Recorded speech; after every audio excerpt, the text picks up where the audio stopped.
On this week's edition of The Rundown presented by Dick's Sporting Goods, Hoffa hits the mark in Austin, earning all 3 points for the Colorado Rapids. A seismic shift in San Jose as the Earthquakes will receive the Rapids this upcoming weekend. And then finally, we go off the pitch with midfielder Djordje Mihailovic. Let's get into it.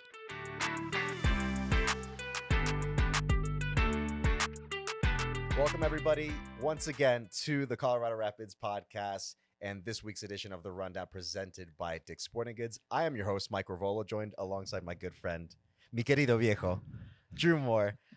Drew B, how you doing, man? It's always good to see you every week here on the podcast. That sounds so much better than what it actually translates to. You know, you called me an old man. But it sounds amazing. In case anybody didn't get the running joke from last year that, yes, I call him an old man in Spanish, but you know it's out of love, brother. I do, and I appreciate it. I'm feeling great, man. 3 points on the road from the Rapids was nice. I got to watch a lot of soccer this weekend because both the second team, the first team, and all the academy teams were all on the road. So I took in a lot of soccer this weekend. So you're actually going to start. We're going to put you to work starting next weekend, then, no? I don't know. I take it one day at a time. You know, right now I'm in here doing the podcast with you, Mike. One day at a time. That's the best way to go about it. So, Drew, you mentioned we had that match against Austin. Let's get straight into it, guys, with looking at the highlights from the Austin match over the weekend between Austin FC and the Colorado Rapids. And Drew, to start, Hoffa Navajo. He keeps going with the goal scoring with this goal here with the lovely pass from Djordje. Yeah, this is a very Rapids goal. Win the ball back and go direct from Cole to Ollie to Djordje to Hoffa. I like the scoop here. He could have gone around the goalie. He could have finished it side foot early. Decides to go with a very Hoffa scoop, and he does that all the time in training. He did it last season at Salt Lake, and he does it here in Austin. And this ends up being the game winner, and it was class all around. Class finish from Hoffa, but Zach being class as well with an opportunity here for Austin. They put in a cross. Mirto Zuni gets his head on it, but then Zach interferes, goes off the post. Looks like Ian Murphy clears it there. What did you see there, Drew? Yeah, a little bit of madness, a little bit of luck off the post, but I think Zach does save it, much like he does on this one here, and Murphy was there to clean it up. But what a fantastic save. This is from Zach Steffen in the right place, reaction. I couldn't tell at first whether he got a hand on it or not, but he does, and Cheeto there to clear it out. Then a big moment here. As an Austin player went down in the box, referee calls for a penalty, but then it goes to VAR. It took a second, and in the end, the referee, Marcos de Oliveira, determined it was offside. Later on, same instance where another incident, a foul, potential foul in the box between Wade Frederick, Diego Rubio, who we know likes to create doubt, and the ref ends up being called no foul at all from Wayne. That means that the Rapids earn the 1-0 win at Austin, their first win of the MLS regular season. Looking at some of the stats, so the shots clearly in favor of Austin, Drew. 21 shots for Austin, but only 4 on target. 6 for the Rapids, 3 on target, much more efficient on their end. 7 corners for Austin, 3 for the Rapids.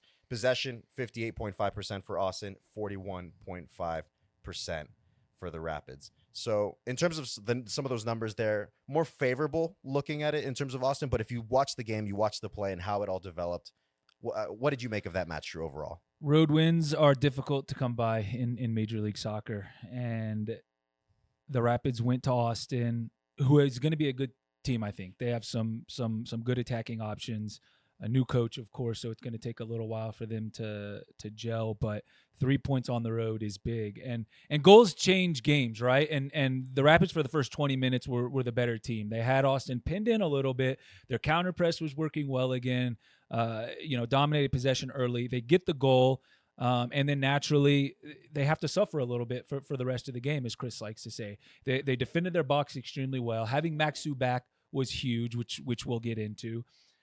But ultimately, you go on the road, you get 3 points in a pretty exciting match. You play well for the most part, create some half chances in the second half where maybe if the quality was just there, the quality is coming. We've talked about it for a couple weeks now. They showed it on the goal from Hoffa, but a good road victory for the Rapids. Good road win. As you said, it's very, very difficult to get results on the road in this league. So to get the full 3 points was tremendous, especially for the first win of the season for this Rapids side.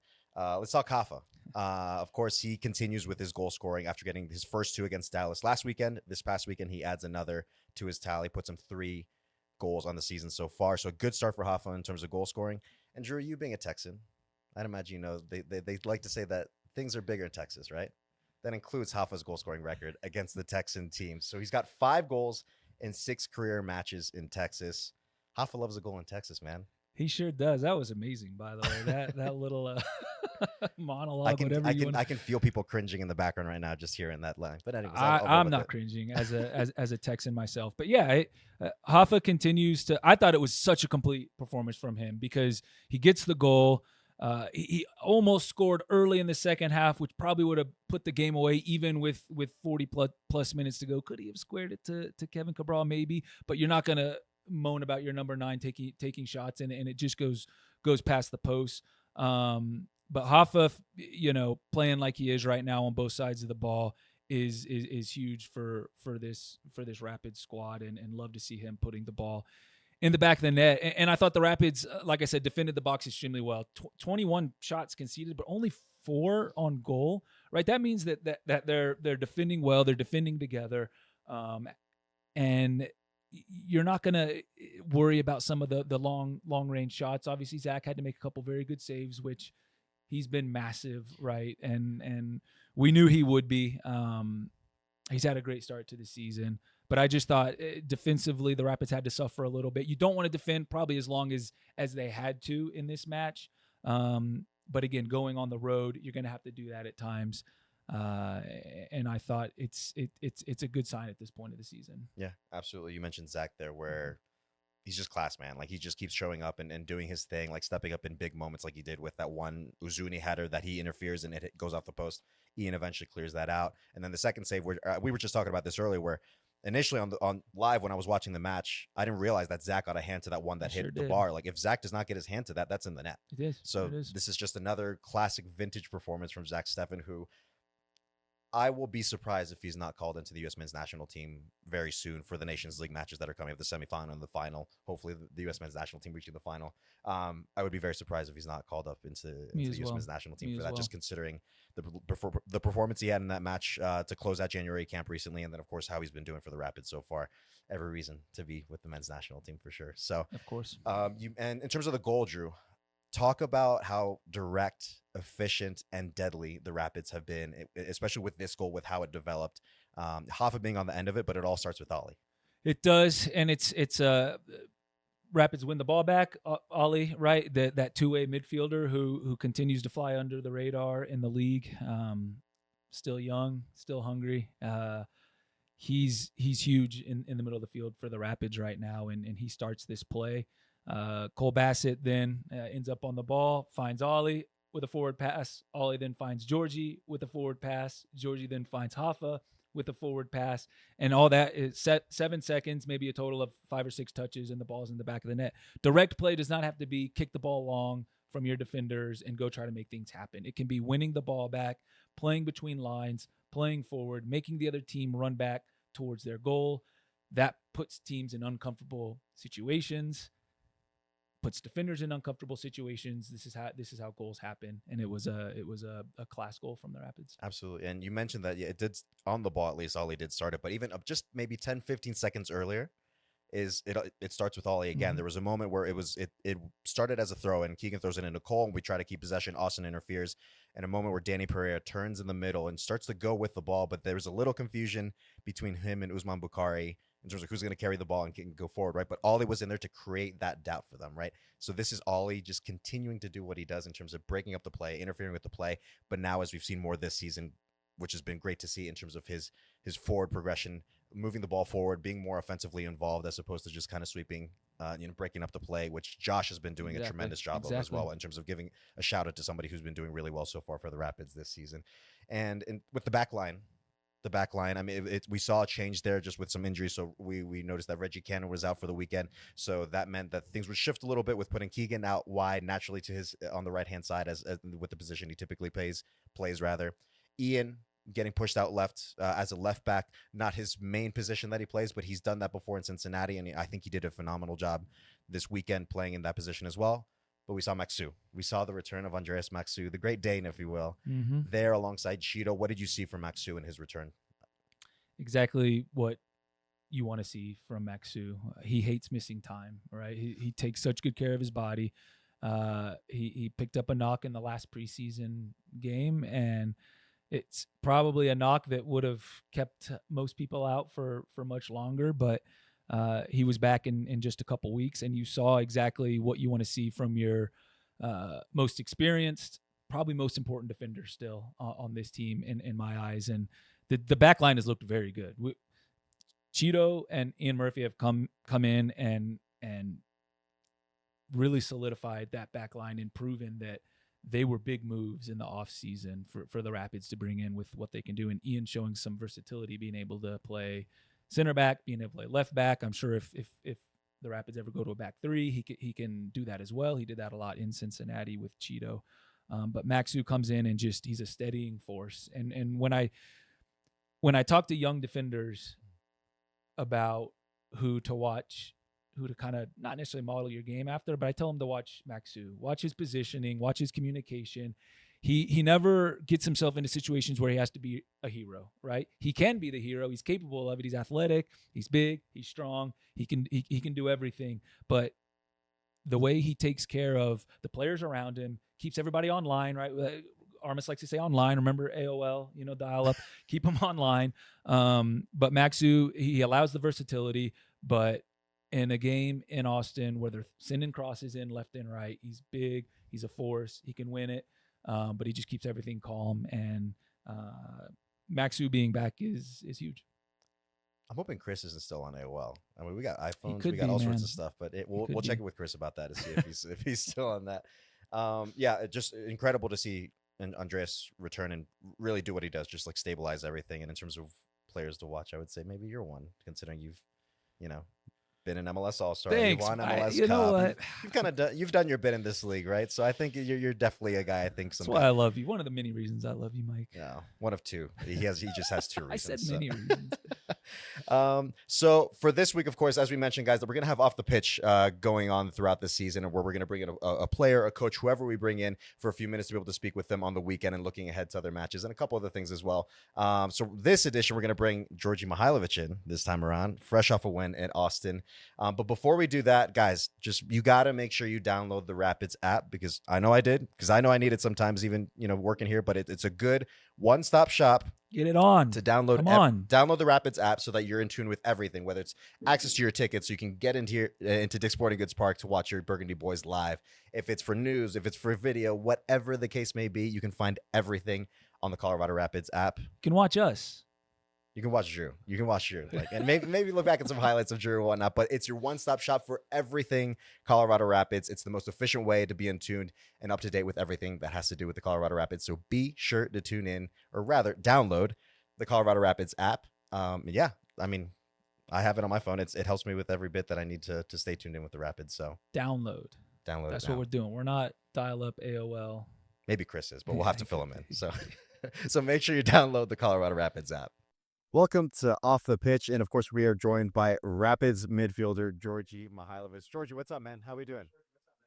Man, good. I don't know about midfielder, more like winger now. Winger.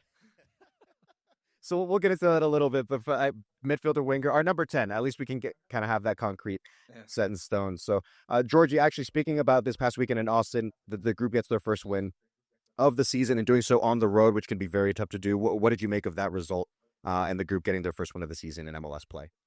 Yeah, there's a few things that I think about with this. So, with the result of last week, the 3-3 draw at home against Dallas, we were controlling the whole game, essentially, and they get 4 shots, 3 goals. So that left us obviously very bitter inside, and it gave us also a lot of confidence that we knew going into that last game last week that we weren't creating much, and then we go into our first home game of the MLS season creating so many chances and not getting 3 points out of it.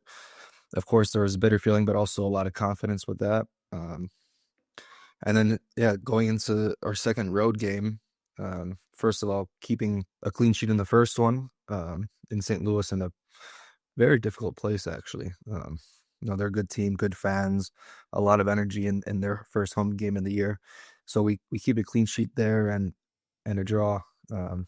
And now another clean sheet on the road, but we get the win. It's important. Drew knows how important away games are in this league. There's gonna be few teams around the league that are able to continue to get clean sheets and victories on the road this season, and those points are gonna be very important at the end of the year. Djordje, it is tough to win on the road in this league. You take 3 points anytime you can on the road. The deciding goal in this game was that connection between you and Hoffa. I wanna ask you a little bit about how that's grown here in year two. We've seen it at times, especially in the second half of last year, and it's started off pretty well so far this season. Talk to us about that connection with Hoffa. Yeah, no, for me and my position on the team, it's about getting the striker the most goals he can. And I said last week that Hoffa has 20 plus goals in him in a season. You know, all the work he does off the ball, he's going to get rewarded with the ball. And when I pick up the ball and anywhere on the field, I'm looking first for my striker. And he's very smart with his moves. He knows I'm not afraid to make a pass that could be a little, that won't come off sometimes. And where I get the ball in the field, I have very little time to think about decisions, and to have a player like him as a number 9 who's always going to run for you, it makes my life a lot easier, where I can play these types of balls, and he's of course very lethal around the goal. He shows it every day in training, so it's about giving him as many chances as he can around the box. You're capable of scoring goals as well. You've shown it over the course of your career and in your time here with the Rapids. But you seem to take a lot of pride in getting assists. And whether you're a winger or a midfielder, you're always pulling the strings for the Rapids, and that's a good thing. Where does this love of, maybe not love, but maybe the scales tilted towards you getting a game-winning assist more so than a game-winning goal, which I'm sure you wouldn't shy away from either. But where does this love of getting assists come from? I don't know. I think just growing up, always being the guy that on my teams that would play the final pass. I take a lot of pride in being that guy that plays the final pass, setting up my teammates for goals. Of course, I love to score as well. Like last year, double digits in both. This first time in my career where that happened, and it was a very good feeling. I hope to continue that. But I guess just always growing up, making assists before scoring. I always assisted more than scoring, and I kind of just learned to enjoy that a bit more in my game. All right, tell me this. How is Hoffa's first goal against Dallas not your assist? I don't know. I think they say it took too big of a deflection to change the trajectory of the ball and all this stuff. Who were you trying to cross the ball to? Yeah, that's what I'm thinking. I think there's only one person in the box that I'm going for. I think Kevin was there too, but I'm obviously that Kevin's not going to win that header. When somebody takes a shot and it takes a deflection and goes in, it's still their goal, right? Yeah, that's what I said to someone after the game. I'm like, well, there's obviously passes that take deflections and goals that take deflections. So, but I'm not concerned. I got an assist after. All right, you're being level-headed about this. I'll get off my soapbox now, Mike. You take. I think I'll care more about that when if the time comes where I'm nearing the record for the season assists. If I end on 15 or 16, then I'm gonna look back on that and talk to MLS. That's fair, but I'm trying to give it to you now. Listen, I got full confidence that you're going to pull it off either way, Djordje. But the point is well taken that maybe you'll come back and maybe make a point of it. But in terms of a skill, you mentioned that obviously you love that skill of playing that final pass and being the guy that provides the assists and the goals for others to be able to score. But in terms of another skill, another hobby that you enjoy, fly fishing, man. I got to ask in terms of, have you picked up on this a bit more, followed through with it? Have you gotten more fly fishing gear? Is this something that you'd like to do more of when you have the time? When you're not busy with the season. Yeah, when we created that one episode last year, when I was taken out somewhere in the mountains to do fly fishing for the first time, the next day I went to the Bass Pro Shop and I bought everything I needed. Didn't expect it to be so expensive, but yeah, I'm slowly learning that it's a big art in itself. This fly fishing, I'm still learning, the intricacies of like what types of flies and things like that. And it's nice that we have someone in the club that's been doing this for basically his whole life. He gave me a book to read about it. So I'm slowly reading that. And yeah, I think when the weather starts to be nice here, I'll definitely be out once a week. Very nice to hear. Is there anyone that you go out with to do fly fishing, or is this something like this is Djordje time, this is my time to go out and just do my own thing? Um, no, obviously when my dad is here, we try to go out once. No, my wife will come out maybe, but this is something that I enjoy doing alone. Something just get away from. Djordje, who were you referring to? Who's the fly fisher in the club? I'm not aware of this individual. Alex, Alex, the Alex psychologist. Reed. Ah, Yeah, okay. yeah, And okay, I learn something new every day. And I thought I knew this from pretty well. Apparently not. All right, Alex Reed is a fly fisherman. yeah, That's good to know. So you've been able to pick his brain about it then. yeah, yeah. And I watch YouTube videos of these guys here in Colorado just fishing through the winter. I could never be me. There's a foot of snow on the side of the rivers, and they're in the middle of it now.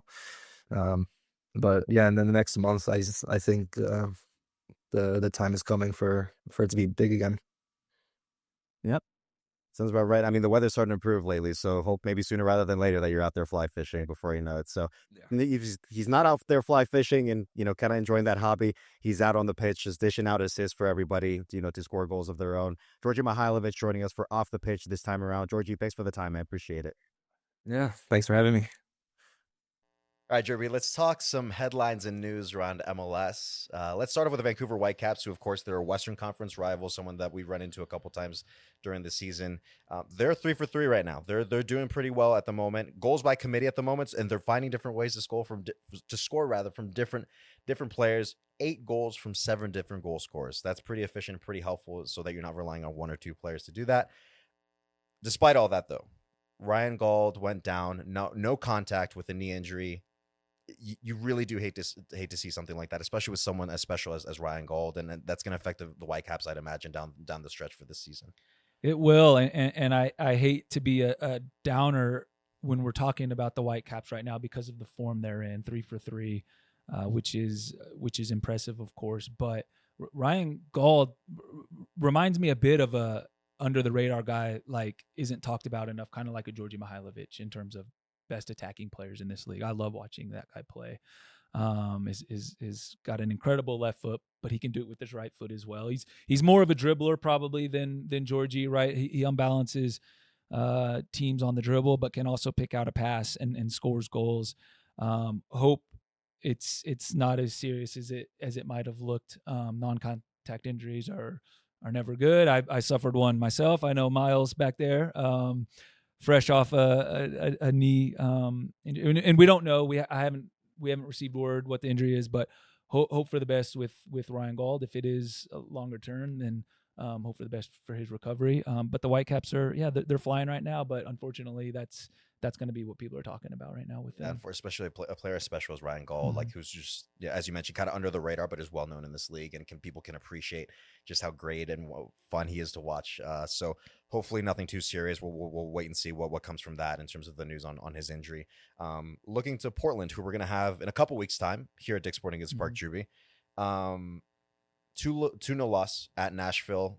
Felt like maybe it could have been a bit more, but James Pantemis did step in to kind of maybe minimize the damage a little bit with 9 saves, including 2 PK saves, Drew. Like that's pretty tremendous from Pantemis, who's kind of stepped in the place of Maxime Crepeau, who's their main number 1 in Portland.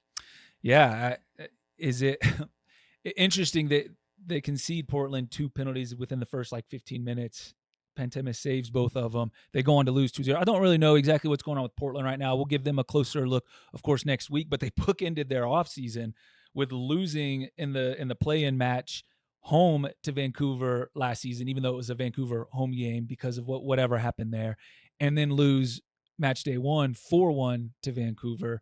Then they beat Austin at home 1-0 in kind of a nothing game, score a late set piece goal, and then go to Nashville. Nashville's a team that didn't really start the season off that well either. So I don't really know what's going on with Portland. But one of their Cascadia counterparts in Seattle played in probably the match of the match day against LAFC at home, where there was rotations in both squads, and Seattle showing their depth as they are known to have in a 5-2 victory.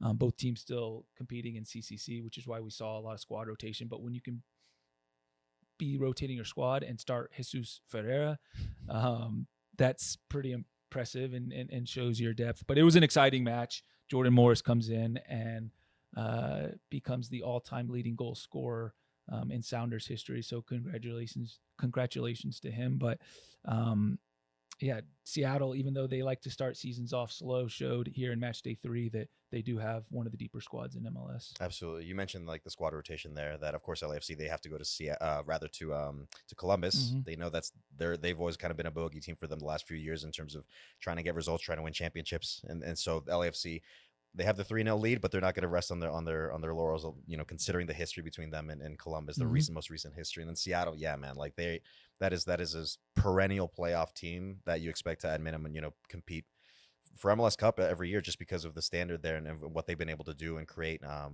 year after year at that club. So it's commendable. And then with Jordan Morris, a homegrown to do that, to be able to all-time leading goal scorer for a club, like that's got to be something incredibly special and meaningful for him and for the club, for everybody involved, right? Like that's considering some of the goal scorers you've seen in that club, in Raul Diaz, Obafemi Martins, Clint Dempsey, like there's a list of guys who could score many, many more goals if they were there longer. But for a homegrown to be able to pull that off, yeah, congrats to Jordan Morris. Like that's incredibly commendable. For a homegrown to be able to do something like that, accomplish such a feat like that, for sure. So MLS roundup there on our part. That'll do it. We got a match coming up this weekend at the San Jose Earthquakes, Bruce Arena's San Jose Earthquakes. So that match is on Saturday, March 15th. You can catch that at 8:30 p.m. Mountain Time on MLS Season Pass on Apple TV. That match is taking place at PayPal Park. So the Rapids will be on the road one more time before coming back to Dick's Sporting Goods Park. The most recent records, or the record so far overall for both clubs: San Jose 2-1-0. The Rapids 1-0-2. So with getting that first win over the weekend against Austin. So with the recent results, looking at San Jose, so they started off the season hot, Drew B. Like they started off really well against our Rocky Mountain Cup rivals, RSL, Real Salt Lake, getting a 4-0 win at home to start off with a brand new refurbished squad. Match day 2, they eked out that result at Kansas City 2-1 when they were down to 10 men. Yep. Hernan Lopez getting sent off. And then this most recent match over the weekend against Minnesota, lose 1-0 at home, Drew. So that caught me off a little bit by surprise, but not entirely, just because of where Minnesota is right now with how they're playing and how well they're doing right now. And then you look at the roster overhaul. That's a big talking point with this San Jose Earthquakes side, where when Bruce comes into a team, he's going to flip everything and he's going to leave his mark. He's absolutely going to, but he has every reason to do so because of his track record speaks for itself, Drew. It really does. So just to go through some of those roster rotations, the changes that they made during the offseason from the Earthquakes. So you look at the guys who left, or Jeremy Abobasi, who's not LAFC, Tommy Thompson, Jackson Newell, Carlos Grueso. And now the guys who came in, Bruce brought in a few guys from the Revolution that he leaned upon when he was there at the time, and Ian Harkes, Mark Anthony Kay, who we know, who spent a year here at the Rapids, Dave Romney. So those are 3 guys from the Revs, and then a couple more additions, which are not bad by any means, and Chicho Arango, who was most recently with RSL, and Joseph Martinez, most recently with Montreal. Drew, like we just said it earlier, like wherever Bruce goes, he has left his mark and has made a team and a club much better. He's made it much better than he found it, and already you can see kind of immediately the results, the impact that he is having with this group. But what for those maybe who don't know, aren't too familiar with Bruce and what he's able to do, what do you expect out of a Bruce Arena side? I expect an organized side for sure. I actually would have thought Bruce Arena would have come in and played like a 4-4-2, right? Organized, maybe slightly defensive, solid defensively. He hasn't done that in terms of formations, at least. And I think it's because of the wealth of attacking options that he has. When you bring in a Chicho Arango and it's Joseph Martinez, right? My 7-year-old calls Joseph Martinez King Joseph because he has been crowned that before. You already had Hernan Lopez. You already had Christian Espinosa. He has to get all 4 of those guys on the field, I feel like. And so, what is that going to look like? How are they all going to mesh? Are Arango and Martinez a bit redundant at times? They're both number 9. I know Arango can kind of come out of the box a little bit and combine and create. Martinez can, but he wants to be in front of goal. But you still have to defend. You still have to be solid defensively. And I think that's why Bruce has so far gone with 3 center backs in an unchanged lineup, other than when Lopez got sent off. They brought in Pellegrino in to start this last match. And so I think Bruce is still trying to figure it out. And so it's difficult for us to project exactly what it's going to look like. But what you do know is you have 4 very good, exciting attacking players, 2 of them proven goal scorers in this league, in Arango and Martinez, and Lopez and Espinosa, a little bit more creators. And even they're a little bit different. And so what is it going to look like? I don't know, but you have to be solid defensively against them. You have to be organized because they have players that can hurt you at the drop of a hat. There's one player in particular on their end that you wanted to keep an eye on, Drew. It's Christian Espinosa for me still. When you talk about the Earthquakes, even with Martinez and Arango and Hernan Lopez, Espinosa's been there the longest. He's so direct when he gets on the ball, right? And he's typically going to play on that right wing and really try to unbalance teams on that side with his dribbling ability, with his passing ability, with his long range shooting. He'll probably be over all the set pieces because of his service as well. And he's another player that I really do like watching, right? Because of how direct he is, man, and how much he gets on the ball and he thinks he's going to score or get an assist every single time he gets on the ball, and he continues to try, and he's got an engine on him as well. And when you have the players that he has around him that can affect the game as well, it elevates his game. And so I think for me, if the Rapids can still keep Espinosa quiet, that's going to go a long way in keeping these other attacking players quiet as well. Yeah, Espinosa, I think for quite a few stretches in his long career now that you think about it in San Jose Earthquakes, you feel like maybe he needed another piece here or there to be able to help him out, because he's blistering down that right wing. I think that now under Bruce playing more almost like a wing back, but I feel like that suits him a little bit just because of how he plays, what he does, the crosses he can throw into a Chicho, to a Joseph, whoever can end up on the box. But now it's kind of an embarrassment of riches for him in terms of who he can find as options in the box when he puts those deadly crosses in that he's very well known for in this league. And he's difficult to keep track of. He'll kind of hang out, right? He's not just going to go stand on the wing, and he'll come into the half spaces as well. He'll stay high at times. And so you have to be organized with where he is, because you give him time and space, he's going to hurt you. Absolutely. In terms of players that can hurt you, but we're going to talk the Rapids in this instance. One player I wanted to keep an eye out on is Kevin Cabral. I think he's still trying to find his rhythm at the start of the season right now.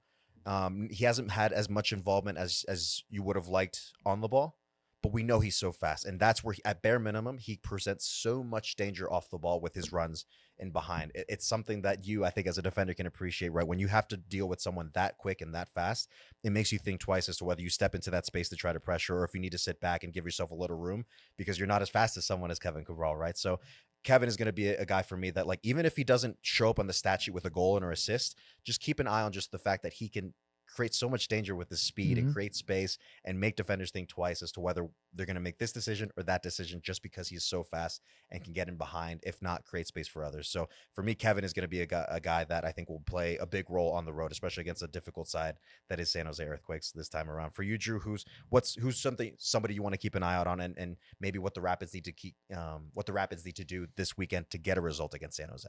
Well, I think we just mentioned the players a couple times now that San Jose have at their disposal in the attacking third. And so I think for me, very similar to the Austin game, you're going to have to defend your box well again. And they did that in Austin with Andreas Maxu and Cheeto and Ian Murphy at times. Of course, you have Zach Steffen behind you backing it all up. But these are players that want to get in and around the penalty area, right? Arango, Martinez, they come alive there. They want to score goals. They're goal poachers, right? And so can you defend your box well with your back four, but also with your midfielders, right? you're probably going to have to suffer a bit, right? You're going to have to defend at times.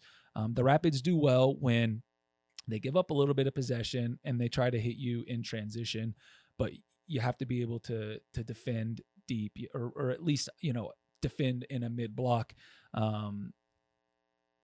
And not defend desperately. I don't want to, that's such a negative word, but just be online in the box, right? And be ready for crosses from Espinoza. Be ready for Hernan Lopez to try to find these little passes that break lines, and be ready for Arango and Martinez to come alive in the 18-yard box. You defend your box well, you give yourself a very good opportunity going back the other way against a team that I think can be stretched out defensively. Absolutely. And yeah, just following up on the Austin performance defensively, at least, right? It was tremendous to see Maxu, Cheeto, Ian, everybody really just pitching in defensively. I'm going to follow up on that point, Drew, in terms of the second balls, third balls, even on top of that.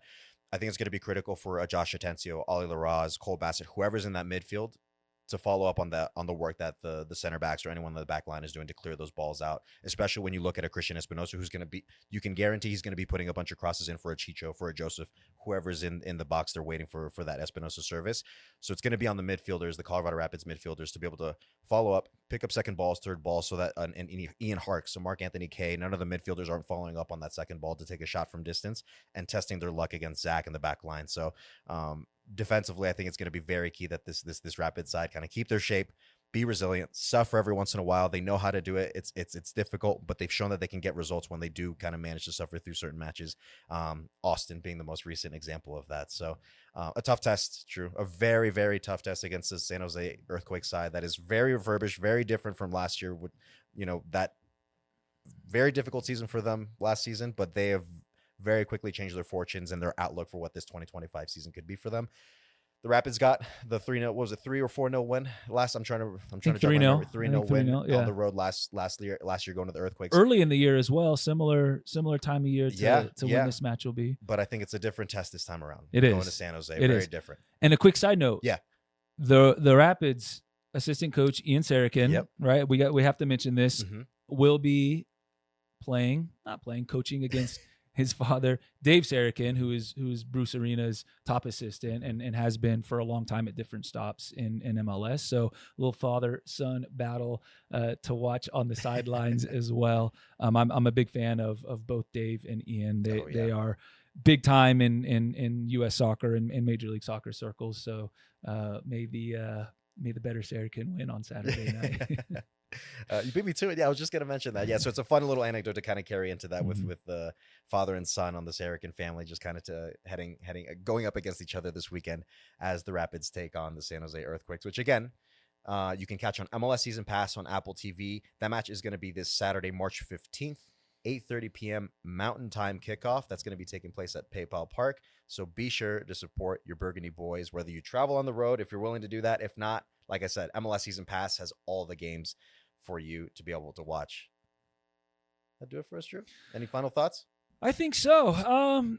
No, it's listen, it's that time of year. Like honestly, not I typically don't go to all the away games, and when the Rapids are on MLS Season Pass, and there's so many teams in the league these days. It's so much fun to kick back, man, and just pick which game you want to watch, and there's, as we just talked about, in our kind of review of what's going on around the league, there's so many good players, so many good teams. It's fun Saturday nights right now. I've been missing it, and for MLS to be back and the Rapids to have started in good form and getting good results is awesome. And they have another, as you said, big test, which I think is a good early season test that I think the league will be interested in because of Chris Armas against Bruce Arena. Those two squads, it should be a lot of fun. It should be. You'll be kicking back on Saturday. I will be with the team actually in San Jose this weekend. So get them going. Just then. have one. Get them going. So have one on me. Just thinking of me as we're out there. Two on hopefully. You. Two on you. So that'll do it for this edition of the Rundown on the Colorado Rapids podcast, guys. Appreciate you guys always tuning in, and we'll catch you on the next one.